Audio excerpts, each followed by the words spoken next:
আসসালামু আলাইকুম, কেমন আছেন আপনারা? আমরা আল্লাহর রহমতে ভালো আছি। কালকে রাত্রে রান্না করেছি মাছ দিয়ে। কুড়াল মাছগুলো ভালো করে কুটে ধুয়ে বাছা রেখেছি। তারপর মরিচের গুঁড়া, হলুদের গুঁড়া, টমেটো পেস্ট, তারপর আবার কাঁচামরিচ ফালি, ধনিয়া গুঁড়া, লবণ, পেঁয়াজ রসুন বাটা, তারপর দিয়েছি বেশি করে পেঁয়াজ কুচি বেশি করে দিয়ে, তারপর যেহেতু হাতে মাখিয়ে তরকারিটা রান্না করব আজকে, একদম মাছটা ভাজবো না, ভেজে ভালো করে হাতে মাখিয়ে তাজা মাছ রান্না করব। ভালো করে মাখিয়ে নিতেছি, তেল পরিমাণ মতন দিয়ে।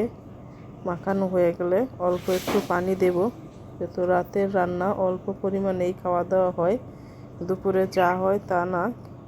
তাই আমি রাতের জন্য অল্প পরিমাণ মতন পানি দিয়ে চুলায় বসিয়ে দেব।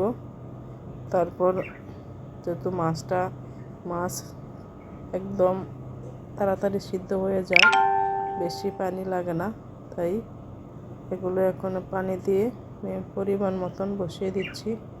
তারপর অল্প একটু করে লড়াচড়া করে দিলাম, দেখলাম মাছটা একদম সিদ্ধ হয়ে গেছে। মাছগুলো সিদ্ধ হওয়ার জন্য একদম অল্প করে আছে উল্টিয়ে দিয়েছি, যাতে করে ভেঙে না যায়। একদম তাজা কোরাল মাছ, এটা নিয়ে আসছে, কয়েকদিন তরকারি রান্না করছি, এটা দিয়ে আজকেও তরকারি রান্না করবো, বোনা রানবো। ভালো করে হাতে মাখিয়ে পেঁয়াজ মশলা দিয়ে তাই রান্না করতেছি।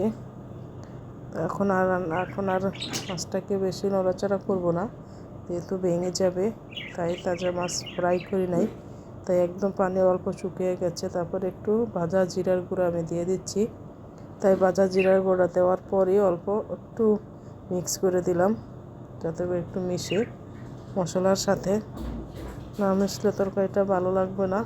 তারপর দিয়ে দিচ্ছি আমি লেবু পাতা, যেহেতু আমি বাংলাদেশ থেকে লেবু পাতা ফ্রিজে রেখে দিয়েছিলাম, তাই আমি ধুয়ে সুন্দর করে কেটে দিয়েছি, সুন্দর দেখা যাচ্ছে আলহামদুলিল্লাহ।